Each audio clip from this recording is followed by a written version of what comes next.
Oh, what a night. Yes. Late December. Back in 63. Oh, I got to share the groups.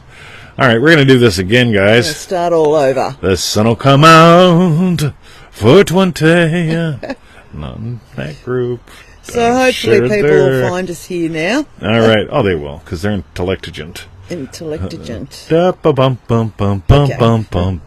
you guys. Welcome back. Hey, somebody made it back. I bet it's Jumpin' Joe Weldon. Yes, it is, because he's a fart smeller. I mean, smart feller. I mean, a good guy. A good guy. Yeah, it goes either way, doesn't it? Good guy. Anyway, welcome back, everyone. I said fart smeller, smart feller, good guy, good guy. You can't reverse the G's. G. All right. This time we're going to do it. So, welcome to another exciting episode. Once more with feeling. Feeling. Whoa, feeling. I remember yelling that out. Oh, Jesus, to Sebastian when he was playing cello at Hamer Hall. Oh, yeah? And that's a big deal, by the way. Sound checks. And he's going, anyway, sorry. And I yelled out at the top of my voice from the balcony, once more with feeling. I think everyone looked at me like... That's right. Just sorry, I'm the aunt. Right. So, Victoria. So we'll start all over again. So it's welcome back to today's Feel It Real Fun show for all on the 27th of February 2024. That's right. And the title is How to Lose 50 Pounds of Ugly Fat Without Losing Your Mind. All right. Considering your mind uses most of your body, while your brain uses most of your energies, right? So it uses most of your body. Your brain uses most of your energy. Yeah, most of your energies. Got you. That's right. Except for some people. But anyway, Victoria. You seem to digress. I seem to digress. We've talked about that this morning. Yes. All right, so you want to do the intro? 50-20 show. What? Yeah. You know, when you tell them the websites and stuff. Yeah, which ones were we deciding on doing today? Because there's a lot that... Go to NevilleGoddardStore.com, get goodies there. We just put up the live call recording from last week in our Conversation Mastery. Getting some fabulous feedbacks on that. Yeah, it was a really fabulous call. Yeah. And if your inner conversations have screwed with your life, right, you just might want to get that call recording at NevilleGoddardStore.com. That's right. Inner Conversation Mastery. And we've got another goodie call coming up this week. We do the Slam Sessions, the Speedy Secrets of Abdullah, or something like that. Abdullah's Speedy Secrets, Abdullah's Secrets, something. I get the words all screwed up in my head. I'm very dyslexic. So, Victoria. Cool. So today's show. Yes. How to lose 50 pounds of ugly fat without losing your mind. We're going to go into resolutions versus real results. And so I'm going to start with just a tiny little bit of stuff here, right? Do you really want to imagine... Right? People email me things, and they say, like, I'm imagining getting money to pay the mobile phone bill this month. And it's like, do you really want to be doing that again? Because you did it 3 months ago, right? Yeah. And you struggled and you stressed. There's a little thing of like, yeah, I'm imagining making it through another meal. I'm imagining making it through another gym session. I'm imagining keeping my New Year's resolutions. Right? I'm not a fan of resolutions, right? Why do I look at you when I say resolutions? I don't know. Does that mean something? Anyway, you should learn how to manifest love from us. Yes. By the way, I'm serious, though, when I say that, because, you know, so many people, they're doing these, I want to manifest your special person doing anything you want, and it's like, really, like... I don't think somebody said that. Yeah, radio. I seem to digress. Okay, Victoria, let's do some Neville Goddard quotes. Okay. Meanwhile, 50 pork chops later. All right. Okay. Okay, so Neville Goddard asks those 3 questions. Yeah, let's start with those. So Neville Goddard asks... It's actually 2 questions in a statement. Okay. All right. How would you feel if it were true? How would you feel if it were true? 50 pork chops later. 50 pork chop later, anyway. How would you see the world were it true? Or those French fries on the plate. Then lose yourself in the feeling. Give it all the tones of reality. Now, there's 2 ways you can approach this and approach life. And one of the ways that I notice is somebody hashtagged this perpetual problems. A lot of people just manifest up perpetual problems. Money to pay the phone bill again, right? Or to feed the dog again, right? Yeah. On the other side, happy loving husband, happy loving teacher, happy loving puppy dad. Those ongoing emergents, are pretty interesting, right? But anyway, read the next section, Victoria, just for fun. Okay, from Neville Goddard, I Am In You. That was from Neville Goddard, I Am In You, and Yep. the next one's from Neville Goddard, Step Into the Picture. That's right. And Neville says, we are called upon to select that state in which we will dwell. All right, Lisa Ann LaRocque is here, I saw. We are selectors. We choose what goes on the plate. There's this massive buffet of food out there, and I'm probably not putting pineapple on my plate. Right? Just letting you know. The state that we enter and make real in... the state that we will enter and make real in our world. And I do it by simply feeling, what would the feeling be like were it true? How would I feel were it true? And how would I see the world were it true? All right, so here's one of the things that I notice with people. They really get stuck on what would I see? Yeah, I want to know how you would see it differently. It's this whole thing of like happy loving teacher sees the iPad as something fascinatingly cool. It's my friend finder. It's the profit producer. It's how we connect with you. And so the state determines how I experience the iPad. How would I feel? And how would I see the world if it were true? So we've got these things called French fries in America, chips in Australia and other civilized lands. And so we went out to lunch yesterday with Reggie, who was Bruce's original mom. And a lot of food was ordered. So Reggie ordered souvlaki, Victoria ordered moussaka. Yeah, I love saying the word moussaka, right? I love it. Yeah, and I ordered the meat platter for two. Yes. Right? Now, of course, I asked everyone. I said, look, this thing, it comes with this green shit I'm not going to eat. It comes with chips I'm not going to eat. And it comes with bread I'm not going to eat. And for some reason, they brought it all. You guys said you'd eat it. Nobody did. And that's fine. Yeah. But here's the thing. Sat down in front of me is this gorgeous meat. These lovely, sausages without filler. There's this lovely pork that's been slow cooked for days. There's this lamb that's just incredible on the skick. And there's also chicken on a skick. Yeah, the dark meats. And I just love this, right? And it's all cooked on the fire. And then there's some meat things with shit in them, right? And here's what happens. I don't struggle with eating the stuff that I have chosen not to eat. I moved into a state called Fighting Fit Fleshitarian back in December. And since then, I've lost about 50 pork chops. Okay, so at some point we'll get to 100 pork chops, which is about 50 pounds of ugly fat. But it's a fascinating adventure because I don't have this thing called resolve. And I don't believe in resolutions. One of the things I noticed with resolutions is the parking lot at the fitness center, otherwise known as the pool, gets really full during January, February. Well, actually, by this time in February, there's a lot of empty parking spaces again.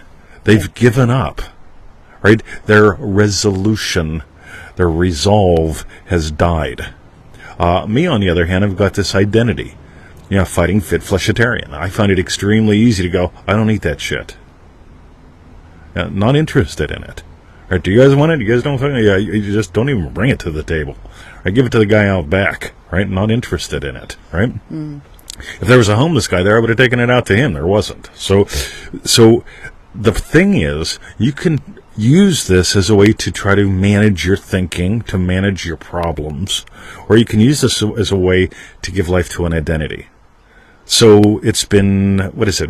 I think I looked it up. It's day 56 or 57 something this year. Somebody can look it up for me if you want to. But literally, I could go through 56 or 57. I need resolve to do my laps. I need resolve to stick to my diet. I need resolve. And that's exhausting. Or I surrender to this identity, Fighting Fit Fleshitarian. I have absolutely no interest. And here's the one thing that I'll admit to. It'll be going out in today's podcast. So I look at the chips, and this is really, really, really, really good. there was what I call the crave wave. Right? And the crave wave is, hey, I'm hanging out with a bunch of friends, and they're all eating chips, Victoria and Reggie, and it's like, there's my chips. I could join in the fun. Now, this took me immediately back to being a teenager, 16, 17 years old, and what we'll do is we'd go to McDonald's, and McDonald's had 33-cent cheeseburgers, right? And so we'd get like a stack of them, a couple things of chips, put it in the backpack, and you go out and you find girls, right? And when you're sitting with a girl, it's like, I'm getting hungry. You want some chips? Or we call them fries in the U.S., but you want a burger? And then suddenly you're sharing a meal with someone. It's called a date. Right, so you go from like meeting someone to dating somebody like that, right? But all you got to do is plan ahead. So here I am with two gorgeous women at this Greek restaurant, and it's like, all right, yeah. And then there's a whole bunch of chips on the table, and then comes the crave wave. And it's like, ooh, right? I could join in the fun with them, or I could notice I'm associating chips, otherwise known as fries in the U.S., with fun, and I don't need them. I'm not interested in them. But let me ask Victoria a question. Did I look like I was struggling at all yesterday? No, you were loving your meat. I was loving my meat. Instead of focusing on what I had to fight, and this is a big one. Okay, what do you need to fight? When you focus on what you need to fight, there's your resolve. I made a resolution, and every day I need resolve to keep it. Lisa Ann LaRock mentioned that she's not disciplined, right? I get it. I'm a disciple. I am not disciplined. Yes. Right? You guys that did Remarkable, 2 years ago, we did the 12 disciples. Check out that first disciple, right? Simon Peter, right? The rock, the doorman. But anyway, so I noticed, there's this little piece of wiring in me that's like, oh, wait, chips. Party time. Yeah. But, now here's the big difference. Ready? When you make it about your identity, when I make it about my identity, I'm the party. How much fun did I have? Let's ask her again. Yeah, loads of fun. Loads of fun. Reggie says she's from Tasmania. I go, I'm from Pennsylvania. It just pops out. And the lady just laughs, and I look at Victoria. Victoria's not saying nothing. She's not joining in that party. But we had a ton of fun. I didn't hear you say that, actually. I don't know where I was. In my head. Yeah, anyway. in my head. Yeah. So, yes. See, Reggie's from Tasmania. I'm from Pennsylvania. Victoria's from her head. Right? But how much fun can you stand? When you let it be about identity, you don't have to make it about resolve. And so the crass commercial for today, one of them will be identitybasedmanifesting.com. How easy is that? Because at one level, I'd have to go to war. When I go out to eat, I'd have to go to war with an activity. Okay? Oh, my God. On the other hand, if I make it about identities, I get to go, righty-o, Luke, I am your father, right? And I just get to, just have fun. What's my identity? I'm the party. Fighting Fit Fleshitarian. I had a blast. And the meat patty things that had shit in them, otherwise known as like rice or whatever. These guys love that stuff. It's like, Dad doesn't eat this. All right. Ready after their pill today. That's it. Because we've got to have that today. They're going to have their pills. That's right. Yeah. All right. IdentityBasedManifesting.com. So, Victoria. Yes. Anything you want to add in? I like that last little bit that you haven't talked about yet. Which you part? Don't need to see the sun. Yeah, I'm going to send out an email probably tomorrow at this rate. Right. But you don't need the sun to feel the shine, right? You don't need to see the sun to feel the shine. Which brings us to one more bit. Ready? You notice I'm not changing what I see. I'm changing how I see it. I see it differently because I'm different. I don't see the chips as this demon to be slayed and as a temptation to be overcome. I see it as shit I don't fucking eat. Right? Virgil, welcome to the show. So, Victoria. Very cool. Okay. So what we'd like to know is tell us, what was your hashtag strawberry bit? That's right, Victoria. Well, firstly, I would like to say I didn't have chips. With my moussaka. I had a Greek salad. All right. But I did guts out on Yeah, you snuck a couple of mine. dips and bread because I just love their dips. Yes, and I snuck just a couple of yours. Yeah. But actually, I don't like their chips, which is unusual. All right. Right, but then as far as the strawberry bit of the show... I appreciate your honesty. Letting the listening audience know. No. I don't know. You go first, babe. I did have one, and now I've lost it. And it was something, and it wasn't the quote. It was something that you said, and I really liked it. You know, it was probably about 6-7 years ago we really started focusing on from identity-based manifesting. And it's only been recently that we started really releasing some really good shit about it. And this really is a massive shift, because when you do it like we teach it, when you actually let it be about a functional identity, it's fun. If it's not about a functional identity, that's when you get frustrated and you struggle and you fight activities and demonize the French fries. I'm the guy. I want to be able to walk in the bar and not have a beer. If I have to avoid the bar, the bar's bigger than me. On the other hand, if it's like, radio, I'm just not gonna, my identity is, that's no big deal. Not interested in the chips. How about you, Victoria? Yeah, not those chips. Not those chips. Now, here's some fun things, right? So in the world of NLP, because a lot of people say, well, there's 1,000 different ways you could do that. You could associate all chips with those chips. So every time you see any chips, you think of those chips, and you go, yeah. And it's like, that's a lot of fucking work. Yeah. Right? So I'm going to make sure every chip in the world is associated with shit chips. Right? Or I can just make it about me. Yeah. Right? Yeah, that'll be my strawberry bit. Bring it back to identity. Always. And not the activity or anything else that's like... If you find yourself fighting activities, if you find yourself needing to amp up an activity, right? If you find it's about an activity or a thing, identitybasedmanifesting.com. Game changer. Bop, bop, bop, bop, bop. Cool. All right. Okay. So... That's our hashtag Strawberry Bits, and the reminder about identity-based-manifesting.com. That's right. And for you guys that are watching it live, we do have got that live Call USA Friday. I sent out an email this morning. If you're on the email list, cool. If not, you can go to my timeline, and you're missing a lot of shit if you're not getting the daily email. Just saying. Cool. And for refunds, visit our YouTube channel, filatrealfun.com. That's right. That is right. That's the rightness. Victoria? Yes. It's going to be a lovely day today. Yeah. Look at them dogs. It's going to be a warm one and an even hotter one tomorrow. That's all right. It's It's Australia. We're Australians. We are. That's right. Okay. Love you guys. Have a lovely day. Thanks for tuning in. Share the show. Yeah. And remember,